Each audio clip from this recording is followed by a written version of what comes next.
ورحمۃ اللہ وبرکاتہ الحمد للہ رب العالمین والعاقبۃ للمتقین والصلاة والسلام علی رسولہ الکریم اعوذ باللہ من الشیطان الرجیم بسم اللہ الرحمن الرحیم لقد کان لکم فی رسول اللہ اسوۃ حسنہ۔ محترم حضرات، سیرت پاک پر بیان چل رہا ہے اور آج اس کا 115واں سیریل ہے۔ میں نے کل آپ سے کہا تھا کہ انشاءاللہ ہم امام مہدی کے بارے میں گفتگو کریں گے، لیکن میں نے دیکھا تو کل حدیث کا دو ٹکڑا ایک ہی حدیث کے دو ٹکڑے باقی رہ گئے ہیں، تو پہلے ہم اس کو کمپلیٹ کرنے کی کوشش کریں گے اور پھر انشاءاللہ اس کے بعد اگر وقت نے ساتھ دیا تو امام مہدی کے بارے میں تھوڑی سی گفتگو کریں گے اور بقیہ گفتگو آئندہ درس میں ہوگی۔ میں نے کل آپ سے بات کی تھی کہ معاذ بن جبل رضی اللہ تعالی عنہ کی روایت میں نے آپ کے سامنے پیش کی تھی۔ آپ نے فرمایا تھا اللہ کے رسول صلی اللہ علیہ وسلم نے کہ لوگوں، ہدیہ جس وقت تک ہدیہ رہے اس وقت تک ہدیہ کو قبول کرنا، اور ہدیہ جب رشوت ہو جائے تو اس سے پرہیز کرنا۔ اس پر میں نے جو اللہ تعالیٰ نے توفیق دی ہم نے اس پر آپ سے گفتگو کی، اور ہدیہ کسے کہتے ہیں اور رشوت کسے کہتے ہیں اس پر بھی مختصراً کلام کیا گیا۔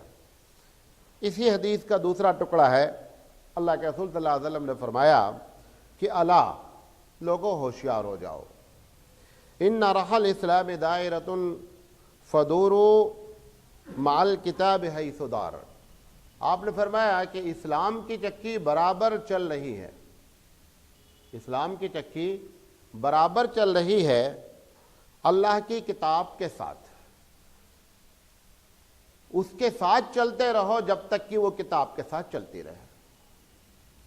دوسرا بات آپ نے فرمائی الا، اے لوگوں ہوشیار ہو جاؤ، ان الکتاب والسلطان سیتفرقان فلا تفارقوا الکتاب۔ آپ نے فرمایا کہ اے لوگوں، ایک وقت ایسا آنے والا ہے کہ حکومت اور کتاب الگ الگ ہو جائے گی۔ حکومت کتاب کے تحت نہیں چلے گی، حکومت اپنی جگہ چلے گی، کتاب اپنی جگہ بات کرتی رہے گی۔ اگر ایسا ہو جائے تو آپ نے فرمایا فلا تفارقوا الکتاب، تو کتاب سے الگ ہونا نہیں، کتاب سے چمٹ کر رہنا۔ دونوں باتیں تقریباً ملتی جلتی ہیں۔ پہلی بات کے بارے میں آپ لوگ پڑھے لکھے ہیں ماشاءاللہ، غور سے سنیے گا اس بات کو۔ ہم جب کبھی تنہائی میں ہوتے ہیں یا اپنی پڑھی لکھی محفل میں بیٹھتے ہیں یا دوستوں احباب کے سامنے، دونوں باتیں کہہ رہا ہوں، جب آپ تنہائی میں ہوتے ہیں تب بھی، اور کبھی کبھی زیادہ پڑھے لکھے لوگ اکٹھا ہو جاتے ہیں تب بھی، یہ بات آتی ہے کہ اسلامی حکومت جو ہے وہ بہت مختصر دن چلی، اس کے بعد کبھی بھی اسلامی حکومت دنیا پہ نہیں رہی۔ اندر سے ہم کو یہ خلجان ہوتا ہے۔ بعض لوگ کھل کر کے بولتے ہیں کہ اسلامی حکومت 30 سال چلی اور اس کے بعد جو ہے وہ اسلامی حکومت دنیا میں کہیں بھی نہیں رہی۔ کیونکہ شیطان ہمارے ساتھ رہتا ہے، وہ ہم کو یہ کہلاتا ہے اندر اندر کہ گویا اسلام میں اتنا دم خم ہی نہیں ہے کہ وہ دنیا کو لے چلتے۔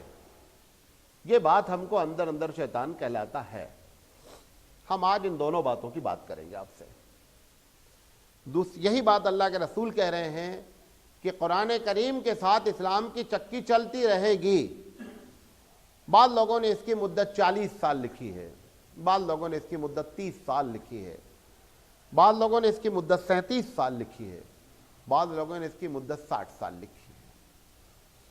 30 سال پر سب کا اتفاق ہے کہ 30 سال نبی کریم صلی اللہ علیہ وسلم کی وفات کے بعد ایک دم ایگزیکٹ جیسا قرآن چاہتا تھا ویسی حکومت دنیا میں قائم رہی، اور اسی کے تحت سارے لوگ زندگی گزارتے رہے۔ 30 سال کے بعد پھر وہ پوزیشن نہیں رہی۔ سب سے پہلی بات تو سمجھ لیں، یہ جو بات ہمارے ذہن میں پیدا ہو رہی ہے کہ اسلامی حکومت 30 سال رہی اور اس کے بعد اسلامی حکومت دنیا پہ نہیں رہی۔ دیکھیں، اسلامی حکومت ہونا الگ بات ہے، مسلمان کی حکومت ہونا الگ بات ہے۔ مسلمان کی حکومت اللہ کو مطلوب نہیں ہے، اللہ کو مطلوب اسلامی حکومت ہے۔ جیسے سیکولرزم ایک قانون ہے، اس سیکولرزم کو چاہے فخر الدین علی احمد چلاویں اور چاہے گیانی ذیل سنگھ چلاویں یا عبد الکلام چلاویں اور یا کیا کہتے ہیں پرتیبھا پاٹل چلاویں، اس سے کوئی فرق نہیں پڑتا، سیکولرزم چل رہا ہے۔ اس پوسٹ پر بیٹھ جانے سے مسئلے کا کوئی فرق نہیں پڑتا ہے، بلکہ سیکولرزم ایک نظریہ ہے، اس کے تحت ہندوستان چل رہا ہے۔ اس میں فخر الدین یا کیا کہتے ہیں یہ ابو الکلام، ان تمام لوگوں کے بیٹھنے سے مسئلے کا فرق نہیں پڑتا ہے۔ تو اسلامی حکومت الگ چیز ہے، مسلمانوں کی حکومت الگ چیز ہے۔ ہم لوگ ہندوستان کے لوگ یہ سمجھتے ہیں کہ جو عرب دنیا ہے یہ اسلامی ممالک ہیں، اسلامی حکومت ہے۔ سب سے پہلے یہ بات آپ اپنے ذہن سے نکال دیں، انہوں نے نہ کبھی خود کہا ہے اپنے آپ کو ہم اسلامی حکومت ہیں، اور نہ آپ کو سمجھنا چاہیے۔ ہر کنٹری والا اپنا نام اسلامی حکومت رکھنے کے لیے تیار نہیں ہے۔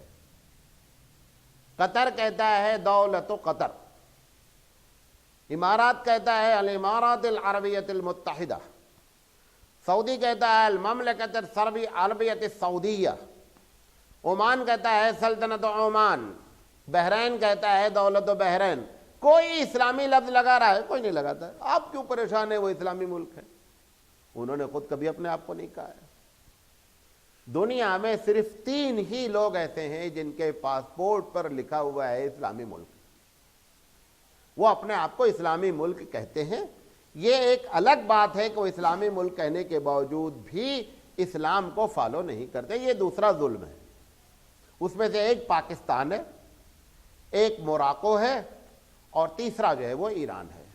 یہ تینوں اپنے پاسپورٹ پر لکھتے ہیں اسلامی جمہوریہ پاکستان، اسلامی جمہوریہ ایران اور اسلامی جمہوریہ موراکو، یہ لکھتے ہیں اپنے آپ کو۔ بقیہ جتنے بھی لوگ ہیں 54 لوگ مل کر کے ایک پلیٹ فارم بنائے ہوئے ہیں، مسلمانوں کے اقتدار والے لوگ جن کے ہاتھ میں یعنی جن کے ہاتھ میں اقتدار ہے وہ 54 لوگ ہیں، اس میں سے 3 یہ اپنے آپ کو اسلامی کہتے ہیں، بقیہ سب کا نام اپنے اپنے لحاظ ہے۔ لہذا آپ اس دونوں کو فرق محسوس کریں، اسلامی حکومت الگ چیز ہے، مسلمانوں کی حکومت الگ چیز ہے۔ پروردگار عالم کو ساری دنیا میں مسلمانوں کی حکومت ہو جائے تو پروردگار عالم کی صحت پر کوئی فرق نہیں پڑتا، نہ اس کے پاس مطلوب ہے۔ وہ سارے بادشاہ، سارے پرائم منسٹر مسلمان ہو جائیں، عبد الرحمن عبداللہ ہو جائیں، تو بھی پروردگار عالم کی صحت پر کوئی فرق نہیں پڑتا، نہ پروردگار عالم اس سے راضی ہوتا ہے۔ پروردگار عالم خوش ہوتا ہے جبکہ اس کا حکم دنیا پہ کہیں کسی علاقے میں چلے۔ تو سب سے پہلی بات آپ یہ سمجھ لیں، یہ جو ہمارے دماغ میں بات آ رہی ہے، اللہ کے رسول کہہ رہے ہیں کہ اسلام کی چکی قرآن کے ساتھ چلتی رہے گی، تم اس سے جڑے رہنا۔ اس کے بعد ایسا وقت آئے گا کہ حکومتیں اور کتاب اللہ کی دونوں کیا ہو جائیں گی؟ الگ الگ ہو جائیں گی۔ وہ 30 سال کی جو بات میں نے آپ سے چھوڑی، حقیقت میں یہ بات سچ نہیں ہے۔ 30 سال کے بعد یقینی بات ہے بدلاؤ آیا ہے۔ بدلاؤ کس چیز میں آیا؟ ایک چیز میں آیا سب سے پہلے، وہ کیا ہے؟ جو خلیفہ ہوگا وہ سلیکٹڈ نہیں ہوگا، نامینیٹڈ ہوگا۔ دونوں میں فرق سمجھتے ہیں؟ پبلک سلیکٹ نہیں کرے گی، پبلک کی رائے سے خلیفہ نہیں بنایا جائے گا، بلکہ ایک آدمی جس کو چاہے گا اس کو کرسی پر اٹھا کر بٹھا دے گا کہ آج سے آپ بادشاہ ہیں۔ یہ چیز سب سے پہلے اختلاف ہوئی 30 سال کے بعد۔ بقیہ قرآن کریم کے احکامات پورے اموی دور میں حضرت معاویہ رضی اللہ تعالی عنہ نے جب شروع کی حکومت، وہاں سے اموی پیریڈ کہلاتا ہے، وہاں سے پوری جب تک اموی چلتا رہا، قرآن کریم کے کسی احکامات پر جو ہے وہ چینجنگ نہیں لائی گئی سوائے اس پہلے والے کے۔ نمبر دوسری چینجنگ کس پر آئی؟ 100 سال کے تقریباً بعد مال غنیمت، یا آپ یہ کہہ لیں سرکاری خزانہ بادشاہ نے اپنی ملکیت تصور کیا۔ یہ دوسرا بدلاؤ آیا۔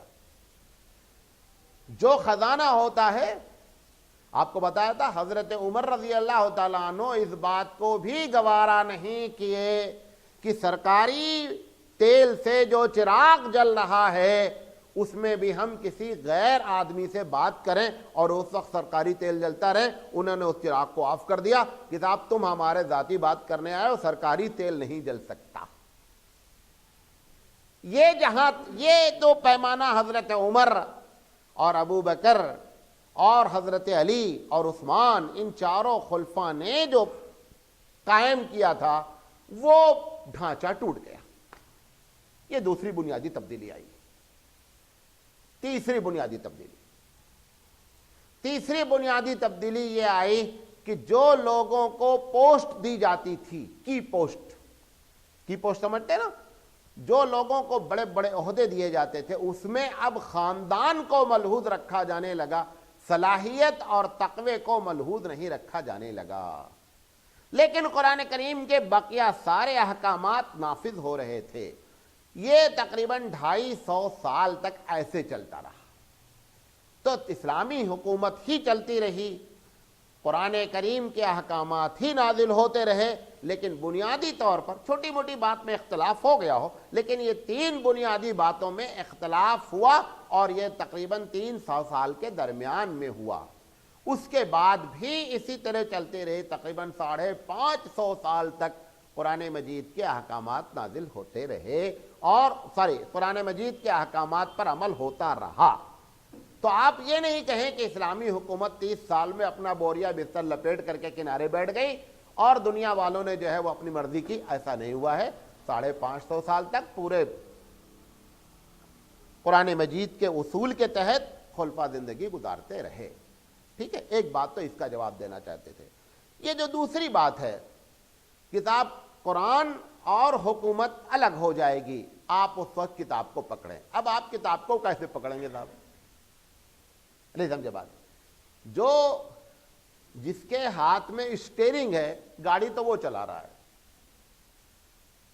گاڑی چلانے والا اگر صحیح ہوگا تو گاڑی صحیح جگہ جائے گی۔ آپ اور ہم پیچھے بڑی اچھی کلفدار ٹوپی لگا کے، تسبیح لے کر کے سیٹ پر بیٹھے ہوئے ہیں، اللہ اللہ سبحان اللہ الحمدللہ، اور سوچ رہے ہیں کہ گاڑی صحیح جائے گی۔ چلانے والے نے پی رکھی ہے۔ آپ کی جو سیٹ، آپ اپنی سیٹ پر جو بیٹھ کر اطمینان میں ہیں کہ ہم روزے دار ہیں، ہم نمازی لوگ ہیں، لہذا گاڑی سیدھے جائے گی، اچھی جگہ جائے گی، جہاں پیکڑ چاہے گا گاڑی وہاں جائے گی۔ آپ کی نیک، آپ مقتدیوں کا نیک ہونا کوئی فرق نہیں پڑتا ڈرائیور کے اوپر۔ اگر آپ چاہتے ہیں کہ گاڑی ہماری صحیح جگہ پہنچے تو اسٹیئرنگ کو چینج کرو۔ ادھر پیچھے 2-4 شرابی بھی بیٹھے رہیں گے تو بھی گاڑی صحیح جگہ چلے جائے گی، لیکن 75 آدمی صحیح بیٹھے ہیں اور اسٹیئرنگ غلط ہاتھ میں ہوگی تو گاڑی صحیح نہیں جائے گی۔ ہم یہ اطمینان میں ہیں کہ ہم روزہ کر رہے ہیں، نماز کر رہے ہیں، معاملہ ہمارا بنتا رہے گا؟ نہیں، اس نے پی رکھی ہے بابو، لہذا وہ پینے والا پیکڑ جہاں چاہے گا گاڑی وہاں لے جائے گا۔ اب اللہ کے رسول جو فرما رہے ہیں کہ جب حکومتیں اور کتاب اللہ الگ الگ ہو جائے، سب سے پہلی بات بتا دیں الگ الگ کرنے کی وجہ کیا ہے، پہلے یہ سمجھ لیں۔ کیا ان کو ایمان نہیں ہے اللہ کی کتاب ہے؟ ایمان ہے۔ قرآن مجید کہتا ہے ان الحکم الا للہ، حکم تو صرف رب ذوالجلال کا ہے۔ حکم اس دنیا پر، اس زمین پر کس کا ہونا چاہیے؟ رب ذوالجلال کا، باقی سارے حکم جھوٹے، قرآن مجید کہتا ہے۔ دوسری جگہ کہتا ہے قرآن مجید، جو آدمی وَمَن لَّمْ يَحْكُمْ بِمَا أَنزَلَ اللَّهُ فَأُولَٰئِكَ هُمُ الْكَافِرُونَ، کہ جو رب ذوالجلال کے حکم کے مخالف فیصلہ کرے، اوریجنل کافر وہ ہے۔ ہم جس کو سمجھ رہے ہیں کافر، اس کو کافر نہیں کہہ رہا اللہ، وہ دوسری جگہ کہا ہے، لیکن یہاں پر کہہ رہا ہے اصل کافر وہ ہے جو قرآن مجید میں ایک فیصلہ ہے، جانتا ہے، اس کے باوجود اس کے خلاف کر رہا ہے، وہ چاہے نماز ہی پڑھ رہا ہو، چاہے وہ روزہ ہی رکھ رہا ہو، اوریجنل وہ کافر ہے۔ وَمَن لَّمْ يَحْكُمْ بِمَا أَنزَلَ اللَّهُ فَأُولَٰئِكَ هُمُ الظَّالِمُونَ، ایک جگہ کافرون کہا ہے، ایک جگہ ظالمون کہا ہے۔ اور ظالم جب قرآن مجید کہتا ہے تو بیشتر جگہ اس سے مراد مشرک ہوتا ہے، یا بنی لا تشرک باللہ ان الشرک لظلم عظیم، اے میرے بیٹے ظلم نہیں کرنا، ان الشرک لظلم عظیم، شرک نہیں کرنا، شرک بہت بڑا ظلم ہے۔ تو شرک کو قرآن مجید کی اصطلاح میں زیادہ تر کیا کیا جاتا ہے؟ ظلم۔ ظلم کے معنی میں بھی ظلم ہوا ہے، اس کی وجہ ہے آپ کو بتایا ہوں اس سے پہلے بھی کہ ظلم کی ڈیفینیشن عربی زبان میں وضع الشیء غیر محلہ، جس کا جو مقام ہے وہ ہٹا دینے کا نام کیا ہے؟ ظلم ہے۔ جو ظلم کا اصل لفظ ہے قرآن مجید یا عربی زبان میں ظلم ہم سمجھتے ہیں کسی کو دو جھاپڑ مار دیا، عربی زبان میں اس کے لیے ظلم نہیں ہے۔ ظلم کہتے ہیں جس کا جو مقام ہے اس سے ہٹا دیا جائے۔ ٹوپی ہے، اس کا مقام سر پر ہے، میں موزے کی جگہ پر باندھ کر چلنے لگوں، ٹوپی کے ساتھ ظلم ہو گیا۔ جوتے کا مقام پیر میں ہے، میں اٹھا کر کے احترام میں جوتے کو سر پہ رکھے لگوں، جوتے کے ساتھ بھی ظلم ہو گیا۔ شرک میں بندہ کیا کرتا ہے؟ بندے کا مقام خدا تک پہنچاتا ہے، جس کا جو مقام تھا وہ ہٹا دیا گیا۔ اس بنیاد پر پروردگار عالم کہتا ہے کہ شرک کیا ہے؟ وہ ظلم۔ بات سمجھے میری؟ اب سوال یہ ہے کہ یہ جو لوگ ہوتے ہیں حکمران، ہندوستان میں 750 800 سال تک مسلم لوگوں نے حکمرانی کی ہے، کبھی اسلام نے حکمرانی نہیں کی، نہیں، کبھی اسلام نے حکمرانی نہیں کی۔ وہ چاہے بابر رہے ہوں، وہ چاہے اکبر رہے ہوں، وہ چاہے ہمایوں رہے ہوں، وہ چاہے التمش رہے ہوں، وہ چاہے قطب الدین، جو جتنے بھی لوگ ہیں، سب لوگوں نے ایز اے مسلمان حکومت کی، as a Islamic, as a اسلام حکومت کیا ہو، ایسا نہیں ہوا ہے۔ اسلام حکومت کرتا، آج آپ جو حالات دیکھ رہے ہیں یہ حالات نہیں ہوتے۔ ہم نے نہ اس دور سے، سنیے گا ایک ایک باتیں، ہم نے نہ اسلامی حکومت کی اور نہ اسلام کی تبلیغ کی، دونوں کام نہیں کیا اس ملک میں۔ پروردگار عالم نے اس ملک کو 850 سال ہمارے ہاتھوں میں دیا تھا کھیتی کرنے کے لیے کہ اے لوگوں اسلام کا پرچار اس اتنی بڑی دھرتی پر کر کے لوگوں کو صحیح راستہ دکھلاؤ۔ یہ جو وہ لوگ آج بھٹک رہے ہیں، در در کی ٹھوکر کھا رہے ہیں، اس میں ہم سب ذمہ دار ہیں، ہمارے باپ دادا ذمہ دار ہیں اور ہم بھی ذمہ دار ہیں۔ ہم نے کبھی اس ملک پہ اسلام کی تبلیغ نہیں کی ہے اور نہ اسلامی حکومتیں کی ہیں۔ ایک بادشاہ صرف ایک اسلامک یونیورسٹی بناتا تو 850 سال میں 25 اسلامک یونیورسٹیاں ہوتی۔ آج جتنی اسلامک یونیورسٹیاں ہیں سب ان بوریا نشینوں نے بنائی ہیں جن کے پاس کھانا نہیں تھا، جو ایک ایک وقت کے کھانے کے محتاج تھے، چھپر ڈالنے کے لیے پیسے نہیں تھے۔ درخت کے نیچے یونیورسٹیاں شروع کی گئی ہیں جن کی برکتیں آج آپ دیکھ رہے ہیں۔ ان بادشاہوں نے نہیں کیا ہے، انگریزوں نے تو ہم کو الٹ کے رکھ دیا تھا۔ یہ جو دو ہم نے حرکت کی ہندوستان میں، ایسے ہی پوری دنیا میں ہوا کہ جہاں پر مسلمانوں کو اقتدار پروردگار عالم نے عطا فرمایا، انہوں نے اپنی عیاشی کے لیے ایک بڑا طبقہ، الا ماشاء اللہ بعد بیچ میں اچھے لوگ آ گئے ہوں، ورنہ سب نے عیاشیاں کی۔ بیچ میں عمر بن عبدالعزیز آ جاتے ہیں، بیچ میں اورنگزیب رحمۃ اللہ علیہ آ جاتے ہیں، حضرت حسن رضی اللہ تعالیٰ عنہ آ گئے۔ ایسے 10-5 لوگ گنے چنے ہیں جنہوں نے اسلامی حکومت قائم کرنے کی کوشش کی یا اسلامی حکومت کو ایک حد تک اپنی زندگی میں اور حکومت پر نافذ کرنے کی کوشش کی، لیکن وہ بھی کما حق کہو کامیاب کوئی نہیں ہوا، کیونکہ اتنا بگڑا ماحول ان کے ہاتھ میں دیا جاتا تھا کہ بیچارے اسلامی حکومت اپنے دور میں قائم ہی نہیں کر سکتے۔ عمر بن عبدالعزیز رحمۃ اللہ علیہ کو اگر اللہ وقت دیا ہوتا تو ایک اسلامی حکومت چلتی، لیکن 2.5 سال کی حکومت میں بیچارے جو کر سکتے تھے وہ انہوں نے کر دیا۔ کیوں نہیں کرتے؟ یہ وجہ بتا رہا ہوں آپ کو، کیوں نہیں کرتے۔ اصل میں کیسے ایک آدمی بادشاہ بنا ہے، حضرت عمر کا فارمولہ کیسے وہ اپنا لے کہ لائٹ چراغ بجھا دے۔ یہاں تو ہم چاہ رہے ہیں کرسی کہ ہم کو کیا کرنا ہے، مزے کرنا ہے۔ اکبر کے لیے ہمالیہ سے برف آتا تھا، دلی بیٹھے ہوئے ہوتے تھے، دلی راجدھانی تھی،